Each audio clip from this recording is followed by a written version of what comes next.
Hello everyone, Radhe Radhe. कैसे हो आप? आई होप सब अच्छे होंगे। Welcome back to my new video.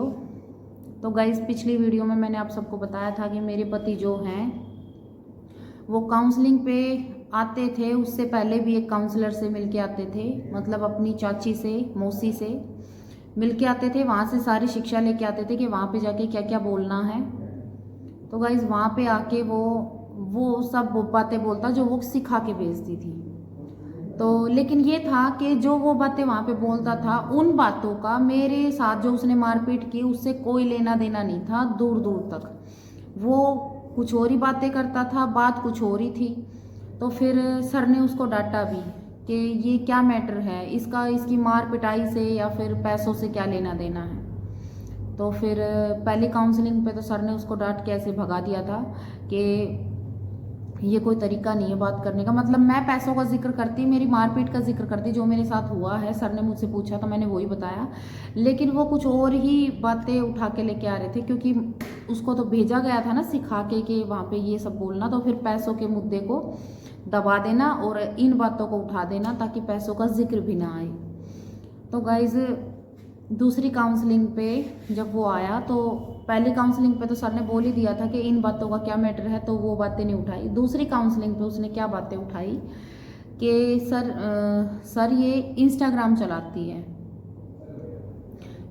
चलाती है, और इस बात पे मैंने इसको मारा, दूसरी काउंसलिंग पे। तो भाई मेरे बोलने से पहले ही सर बोल पड़े। मैं तो बोली भी नहीं, उन्होंने मेरी तरफ मतलब मुझे गुस्सा आया, क्योंकि बात क्या थी और ये क्या लेके बैठा है। बात पैसों की थी, इसने मुझे मारा और अब ये वीडियो का जिक्र लेके आ रहा है जानबूझ के इंस्टाग्राम का, ताकि पैसों की बात को दबा दिया जाए। तो गाइज, ये सब मैं आप लोगों को बता रही हूँ क्योंकि बताना ज़रूरी है। उसकी सारी बातें आप लोगों से शेयर करूँगी मैं, उसने क्या क्या किया है। तो गाइज, वो इंस्टाग्राम की बातों को लेके आया कि इंस्टाग्राम चलाती थी इसलिए मैंने मारा। तो मेरे बिना बोले ही सर ने बोला कि क्यों भाई, क्या ये इंस्टाग्राम नहीं चला सकती? तेरे को किसने हक दिया कि इसकी ज़िंदगी पर तू राज करेगा कि ये क्या चलाएगी, क्या नहीं चलाएगी, क्या देखेगी, क्या नहीं देखेगी? तू पति है, पति बन के रह, भगवान मत बन, या इसके ऊपर जज मत बन के ये वही काम करेगी जो तू कहेगा। किसने बोला कि ये इंस्टाग्राम नहीं चला सकती? और आज के टाइम में कौन है जो इंस्टाग्राम, फेसबुक वगैरह नहीं चलाते? लेडीज में भी कौन है ऐसी जो नहीं चलाती? तो उसकी वही बोलती बंद। उसने फिर एक बार फिर बोला, उसने क्या बोला कि हमारे में जाटों में अलाउड नहीं है। उसने ये बात बोली। सर और भड़क गए, क्योंकि आप ही लोग अंदाज़ा लगा सकते हो कि ये बात किस तरह से उसने बोली, और सर भी कंफ्यूज थे कि ये क्या तरीका है। जाटों में मतलब क्या होता है कि भाई, मतलब जाटों में इंस्टाग्राम नहीं चलाएंगे? भाई हम भी जाटी हैं। सर ने बोला कि भाई हम भी जाटी हैं और हमारी बहन बेटी बहू सब इंस्टाग्राम चलाती हैं। इस बात पे, और फिर चलो चलाती भी है, तो तेरे को मारने का हक किसने दिया कि इसको इसी बात पे, इस मान लो चलाती भी है तो इस बात का हक तेरे को किसने दिया कि तो इसको मारेगा? और सर ने जब ये बात बोली कि इसको भी हक है, तू अगर मना करेगा तब भी इसको हक है, ये तुझे नहीं रोक सकती, तू इसे नहीं रोक सकती कि भाई क्या देखना है क्या नहीं देखना, अपनी ज़िंदगी जीने का सबको हक है। तो फिर सर ने एक बात और बोली कि ये तेरे बच्चों को पाल रही है, तुझे पाल रही है, तेरा सारा काम करती है, तेरा घर चलाती है, तेरे घर को चला रही है, इतना कुछ ये तुम्हारे लिए कर रही है, तो क्या ये अपने लिए थोड़ा सा टाइम नहीं रख सकती? अपने आप को थोड़ा सा टाइम सोशल मीडिया पे नहीं दे सकती? लेकिन ये बात तो उसके पल्ले पड़े तब ना, क्योंकि माइंड में तो वो बैठा है ना जो वकील साहिबा ने बैठा के भेज रखा है। घर वालों ने जो दिमाग में ठूस ठूस के भर रखा है कि वहाँ जाके ये बोल देना कि पैसों का कोई मैटर नहीं था, इंस्टाग्राम चलाती थी। लेकिन ये बोल तो दिया घर वालों के कहने पर, उनके घर वालों में तो दिमाग है ही नहीं, बहन में, भाई में, माँ में, बाप में, कि उनको तो ये पता ही नहीं है कि हाँ हमें भी हक है लेडीज़ को कि हम इंस्टाग्राम, फेसबुक सब कुछ चलाएं। उनको तो पता ही नहीं है। लेकिन जो वकील साहिबा हैं, उनकी जो मौसी है रीनू, उसने ये तो बोल दिया कि जाके वीडियो का मुद्दा उठा देना इंस्टाग्राम का, लेकिन ये नहीं बताया कि किस तरीके से उठाना है। तरीका नहीं समझाया। तो वहाँ जाके वो अपने वही जो बचपन से सीखा हुआ है गाली वाली दे के, वो सब बोल के गाली दे के बोला कि ये मेरे बारे में फिर गाली निकाली और फिर बोला ये इंस्टाग्राम चलाती है इसलिए बेटा, और हम जाटों में, हम खानदानी, हम जाटों में इंस्टाग्राम नहीं चलाते। तो सर तो हैं ही भाई, सर उनको पता है क्या क्या क्या होना चाहिए कि इस मामले में क्या बोलना चाहिए। तो उन्होंने बोला भाई इसमें तो सरासर तेरी गलती है। पहली बात तो ये खुद कह रही है कि पैसों का मामला था, इंस्टाग्राम की कोई बात नहीं थी, और मान लो हो भी तो इसे पूरा हक है, तू नहीं रोक सकता। तो उसकी बोलती वहीं बंद हो गई इस बात पे। तो गाइज उसके बाद फिर 1-2 काउंसलिंग सर के साथ हुई, वही बात मतलब पैसों की बात को दबाना और वीडियो इंस्टाग्राम इनकी बातों को उठाना जानबूझ के। तो फिर सर ने एक काउंसलिंग हमारी मैम के साथ करवाई, लेडीज़ के साथ। तो जैसे ही मैम के सामने गए तो वही सब बातें मैम के सामने भी की। तो मैम को आ गया गुस्सा, तो मैम ने उसको अच्छे से मतलब धोया कि भाई पहली बात तो ये हम वहाँ भी उसने यही बातें बोली, हमारा ख़ानदान में ये अलाउड नहीं है, हम जाटों में अलाउड नहीं है, मतलब हम हमारे में वीडियो नहीं बनाते। बोल भाई कौन सी दुनिया में सो रहा है तू, कौन सी दुनिया में सो रहा है तू, कहाँ अलाउड नहीं है, किसने बोला, किसने हक दे दिया तेरे को इसकी ज़िंदगी पे राज करने का। ठीक है पति है, पति की तरह रहे, ये कोई तरीका नहीं है तेरा। और जब मैम से मतलब मैं मतलब देखती रही काफ़ी देर तक इसकी हरकतें, तो मैम को गुस्सा आ गया।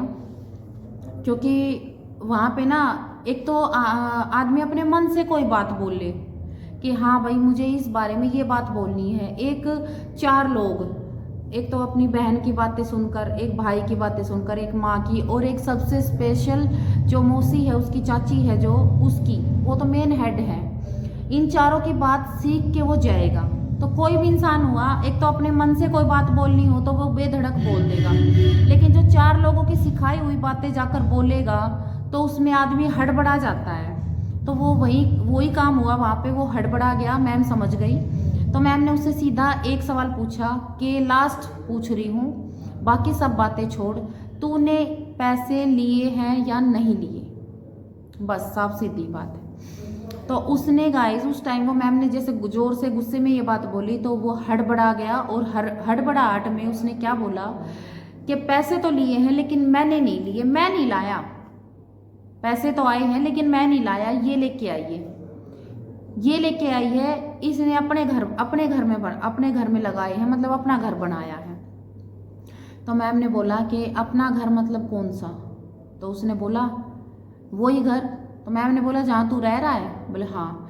ठीक है। तो मैम ने बोला पैसे ये लेके आई, घर इसने बनाया, वहाँ पे रह कौन रहा है? तो वो चुप हो गया, फिर बोला बोलो।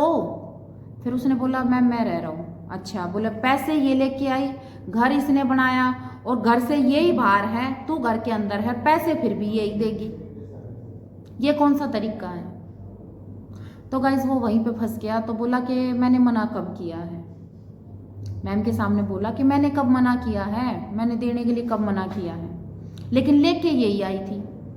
तो मैम ने बोला कि लेके क्या कैश लेके आई थी?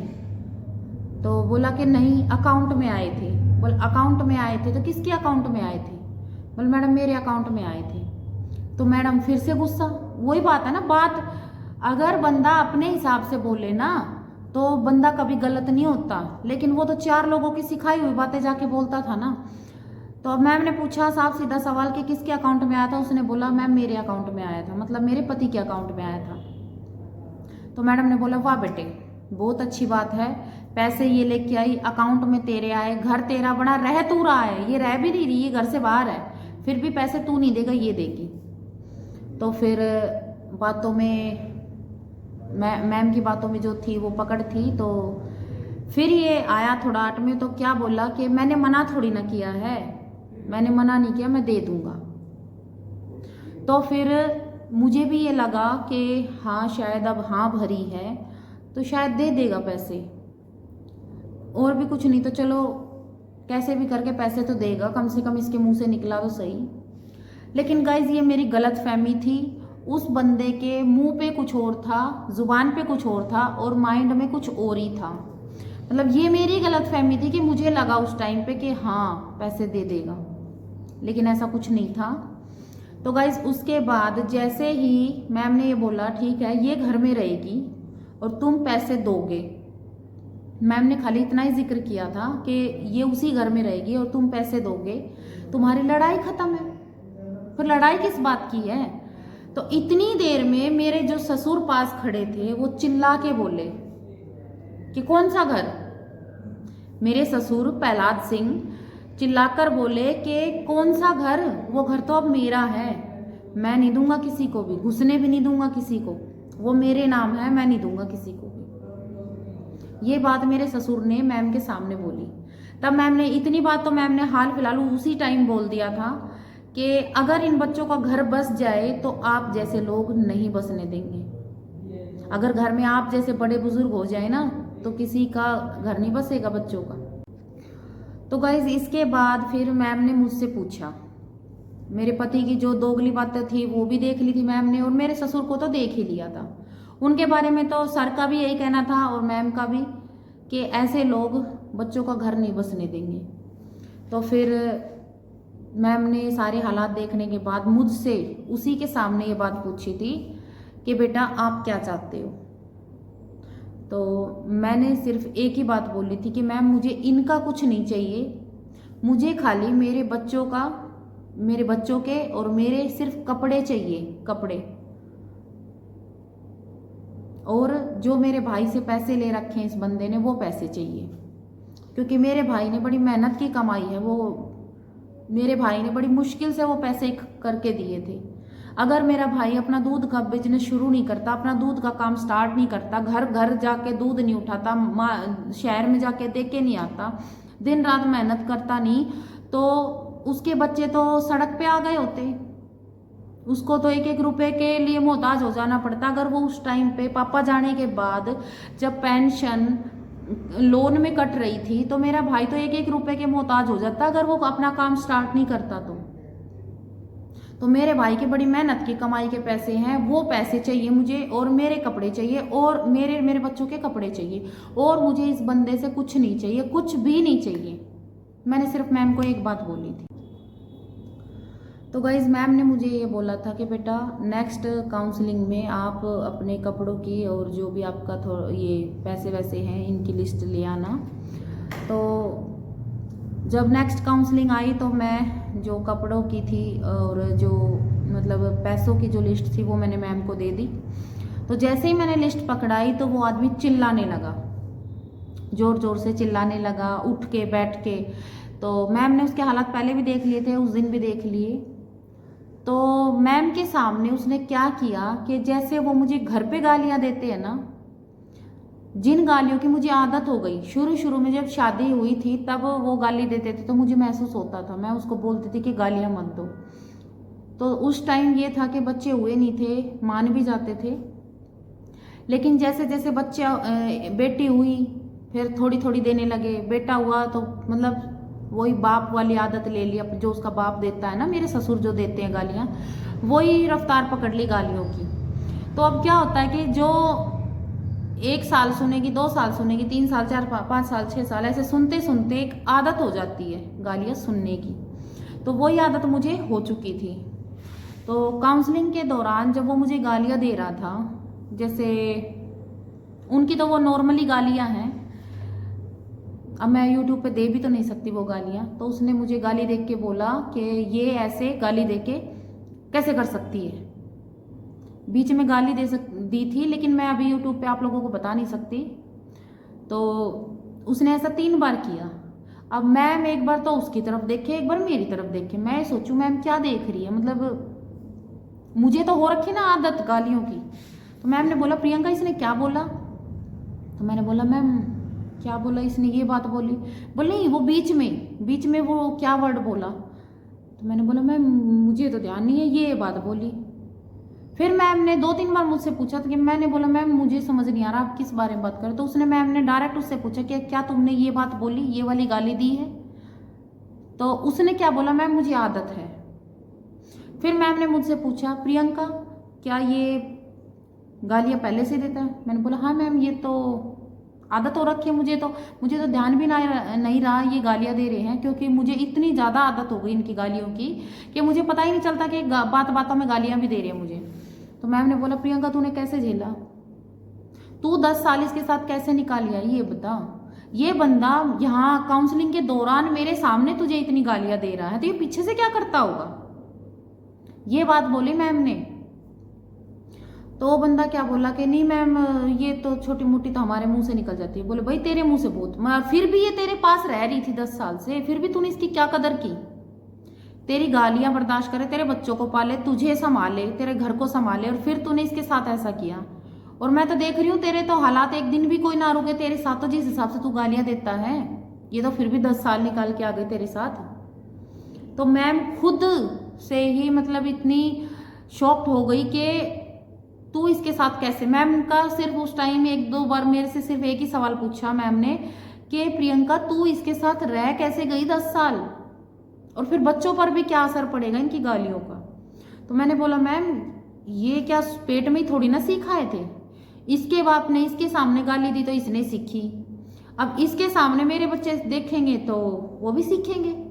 तो मैम ने बोला हाँ ये बात तो है, बाकी ठीक है ये आदमी रहने लायक नहीं है। लेकिन फिर भी मैम ने बच्चों की तरफ देखकर वो सारे हालात देखे, तो मैम ने एक चांस उसको और दिया। वो क्या चांस था, वो एक बहुत बड़ी, ये लगा लो उसके लिए एक ऑफर ही समझ लो, कि मैम ने ये बोला था वैसे तो तू रहने लायक नहीं है, लेकिन फिर भी मैं बच्चों की तरफ देखकर एक मौका और देती हूँ तेरे को, अगर तू अपना घर बचा सके तो। मैम ने बोला उसके सामने ये बात कि अगर तू अपना एक मौका और देती हूँ, अगर तेरे से तेरा घर बचाया जाता हो तो बचा ले। अब समझदार को इशारा ही बहुत है, तो मैम ने उसको छोटा मोटा हिंट भी दिया था, जो कि मैं तो समझ गई थी, लेकिन मुझे नहीं पता वो बंदा समझा कि नहीं समझा। तो मैम ने ये बात बोल के मैम ने उस दिन की काउंसलिंग ऑफ कर दी और नेक्स्ट काउंसलिंग डेट दे दी थी कि उस तारीख को आना है। तो गाइस बाहर निकले, बाहर निकलते ही वहां तो वो लोग कुछ नहीं बोले, लेकिन बाहर निकलते ही मेरे जो ससुर थे और जो मेरे पति थे वो बाइक पे बैठे हुए थे, और मैं और मम्मी बस से जाते थे, तो हम निकले ही थे। तो तभी मेरे ससुर क्या बोलता है, बेटा उससे ऊपर और बाप उससे पहले, कि ये अंगूठे ऐसे दिखाकर कि ले लेना हम देंगे तेरे को घर, ले लेना हम देंगे तेरे को पैसे, तेरे भाई को। मतलब ऐसे अंगूठे दिखा दिखा के मुझको चिढ़ा के गए कि ले लेना घर और पैसे हम देंगे तेरे को। तो आप लोग देख लो, मैम ने तो एक मौका दिया है वो भी मैं बताऊंगी, लेकिन बाहर निकलते उन लोगों का जलवा देख लो कि बाहर निकलते दोनों अंगूठा दिखा दिखा के मुझे क्या बोलते हैं कि ले लेना पैसे और ले लेना घर बसाने वाली बात बता रही हूँ मैं आप लोगों को कि घर बसाने में और उजाड़ने में कितना फर्क होता है। तो गाइज उस टाइम तो हम आ गए थे, वो अपने रास्ते चले गए, हम अपने। तो गाइज मैम ने एक बहुत बड़ा, मैंने आप लोगों को बताया कि बहुत बड़ा मौका दिया था, सिर्फ उसके लिए कि भाई बच्चों की तरफ देख के कि 2-2 बच्चे हैं अभी तक, जब 10 साल तक निभा रहे हो तो क्या पता आगे भी निभ जाए। तो मैम ने बोल दिया कि एक बार और। तो गाइज वो क्या मौका था और उसने वो मौका अपनाया, समझ आया कि नहीं आया, उसने उस मौके का क्या किया, वो सब मैं आप लोगों को नेक्स्ट वीडियो में बताऊंगी, क्योंकि वीडियो बहुत ज़्यादा बड़ी हो जाएगी गाइज। तो मिलते हैं नेक्स्ट वीडियो में। गाइज आप लोगों से एक रिक्वेस्ट है, प्लीज़ जितना हो सके मेरी वीडियोस को शेयर करना, बाकी ऐसे ही अपना सपोर्ट मेरे साथ बनाए रखिए। धन्यवाद।